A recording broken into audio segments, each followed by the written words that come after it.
ഇന്ന് രാവിലെ അതായത് വെളുപ്പാൻ കാലത്ത് ഭയങ്കര ഒരു ശബ്ദം കേട്ടു കേട്ടോ. നമ്മുടെ വീടിന്റെ തൊട്ടടുത്ത്, നമ്മുടെ റൂമിന്റെ അടുത്ത് തന്നെ. അപ്പൊ എന്നെ സംഭവിച്ചെന്നോ, ഇത് കണ്ടോ, പെരെ മുട്ടിയില്ല എന്നും പറഞ്ഞിട്ട് വീണു കേട്ടോ. ഇച്ചിരി അങ്ങോട്ടാണെങ്കിൽ നമ്മുടെ സൺഷെയ്ഡിന്റെ ഓട് അങ്ങനെയൊക്കെ പൊട്ടിയാനെ. ഏതായാലും ദൈവം കാത്തു കേട്ടോ.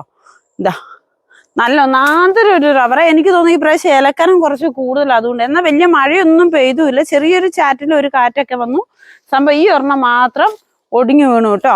അതിന്റെ അടിയിൽ എന്നാ പറ്റിയെന്ന് ചോദിച്ചാല്, റബ്ബർ പിന്നെ പോട്ടേന്ന് നമുക്ക് നോക്കാം. ഒരു റംബൂട്ടാന്റെ തയ്യൊക്കെ ഉണ്ട്, അതെന്തായിന്നറിയില്ല.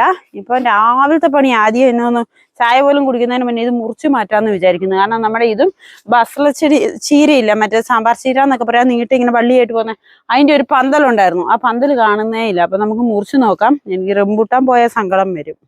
അതാണ് റബ്ബറിന്റെ മൂട്. നല്ല വലിയ റബ്ബറായിരുന്നു കേട്ടോ. ചെറിയൊരു കേട് അവിടെ ഉണ്ടായിരുന്നു. അപ്പൊ നമ്മൾ തെങ്ങ് വലിച്ചു കിട്ടിയായിരുന്നു വീടിന്റെ ഈ സൈഡിലുള്ള. ആ കമ്പി അടക്കം പൊട്ടിച്ചുകൊണ്ടാണ് നമ്മുടെ റബ്ബർ വീണത്.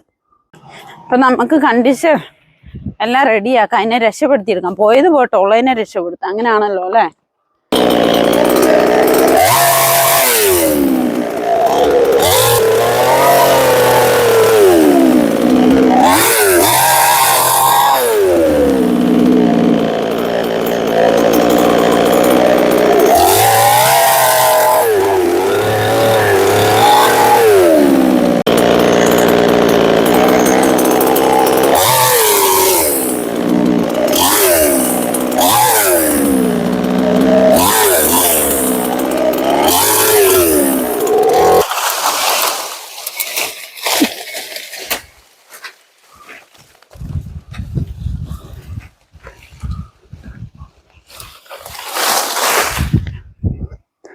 ഈ റബ്ബറിനെ ഒരു പ്രത്യേകത ഉണ്ടായിരുന്നു, ഒറ്റച്ചട്ട പാലായിരുന്നു. അങ്ങനെയുള്ള റബ്ബറേ ഒടിയത്തുള്ളൂ കേട്ടോ. എപ്പോഴും അതങ്ങനെയാണ്, നല്ല പാലുള്ളതൊക്കെ ഒടിഞ്ഞു പോകുള്ളൂ.